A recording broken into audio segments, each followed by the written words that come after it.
أعوذ بالله من الشيطان الرجيم بسم الله الرحمن الرحيم الحمد لله رب العالمين والصلاة والسلام على رسول الله أما بعد السلام عليكم ورحمة الله تعالى وبركاته ñoo ngi nuyu mbokk jullit yëpp di la ñaan yàlla subhanahu wa taala yàlla nangu ñu suñu jaamu yàlla rëcc yàlla subhanahu wa taala jégal ñu ko su ko defee rek ñu ñëwaat si Alkhalifa TV di ñaan mbokk yi rek ñu gën a abonné si chaîne bi gën ko partager incha allah tey su ko defee rek ñu bëgg a ñëw waxtaanee si mbirub Charles Michel kii nga xamante ne moom la Bassirou Diomaye Faye recevoir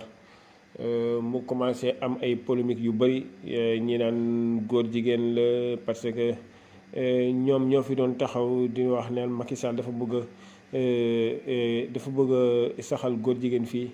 Sénégal wax ji commencé bëri nag parce que am na koo xamante ne ñëwoon na fi mi président États-Unis bi mu ñëwee fii jamono jooju mu ñëw waaye bi mu ñëwee nag Macky Sall nekk ñun préw ñu nag pour légaliser la nga xamante ne mooy góor jigéen beneen bi mu nekk man de en tant que may fii gëm naa ne góor jigéen du ko légaliser waaw si loolu nag juróon na ay polémique yu bëri ku nekk jug di wax Macky Sall dafa bëgg a légaliser góor jigéen kërëb waa ànd sàmm jikko yi mooy ñoom Oustaz Makhtar Sarr ñoom Babacar ñoom ñëpp ñi ñëw taxaw ndek ne dañ bëgg ñu criminaliser la nga xamante ne mooy góor jigéen ba nu bindoon benn li yóbbu ko fële sa ensemble jox ko benn député pour mu taxaw leen loolu pour ñu criminaliser la nga xamante ne mooy góor jigéen waaw parce que commencé woon na bëri wax ji commencé woon na bëri lool fii Sénégal léegi bi mu demee foofu ndek affaire mujjeewuloon sotti su ko defee rek gars yi am na élection bi jot nañ jàll sax ñu naan Macky Sall génnoon na si di wax naan ñii de ñoo leen yàq derem naan ay dafa bëgg criminaliser góor jigéen loolu lañ doon campagne ba mu moo taxoon député yi mu amoon mu xaw wàññeeku waaw su ko defee rek ba jamono ji ñu toll nii bi kenn xamante ne mooy Bassirou Diomaye yi nekkee président mu daal di recevoir kooku kooku ñu bëri nee neen moom acte yi muy dox mooy di jàppale wàllu góor jigéen waaw si loolu lay dox sa am na vidéo yoo xamante ne wane nañ ko am ku doon góor jigéen yu noonu mariage ñu invité ko comme invitation d'honneur waaye nag su ko defee rek lii taxoon mu ñëw rek moo war a ëpp solo am na ko si waxtaan la sax sam benn xarit ñu si waxtaan wax dëgg yàlla mu ne ma yow kooku li tax mu ñëw ndax affaire góor jigéen la ma ne ko déedéet loolu taxul mu ñëw fi de du affaire góor jigéen moo tax mu ñëw fi waaw mu ne kon léegi ban problème la am ma ne ko non am na comme moom dafa nekk di si wàllu boobu di ko jéem a jàppale góor jigéen yi su ñëwee rek ñu bëri seen xel du xool sax ne moom lii tax mu ñëw fi ndax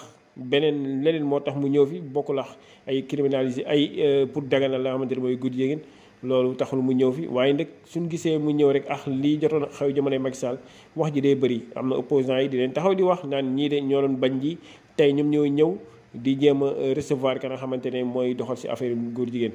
waaye nag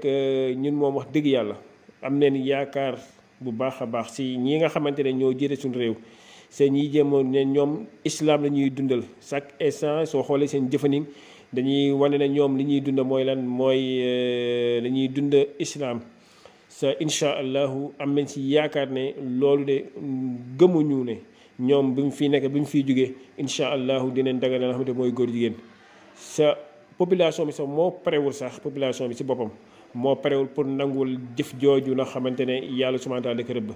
waaw su ko defee rek xam naa ne wax ji bëri na lool parce que politique la il faut wax ji bëri